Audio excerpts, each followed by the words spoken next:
కేంద్రంలో చంద్రశేఖర్ గారు మంత్రి, బాగా చదువుకున్నాడు, అమెరికాకి వెళ్ళాడు, వ్యాపారాల్లో రాణించాడు. ఈరోజు పార్లమెంట్లో చూస్తే అందరి పార్లమెంట్లో కష్టపడి సంపాదించుకొని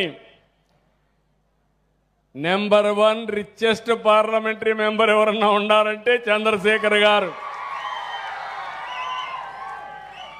దీనికి నేను గర్వపడుతున్నా. నేను రమ్మన్నాను, అడిగాడు, సార్ రావాలన్నా, నేను సుఖంగా ఉన్నా, ఆనందంగా ఉన్నానని. ఎంత సంపాదించినా దీనికంటే లాభం లేదు, నీకు పేరు రావాలంటే, సమాజానికి సేవ చేయాలంటే రాజకీయాలే సరైన మార్గం అని చెప్పాను. నా మాట నమ్మి వచ్చాడు.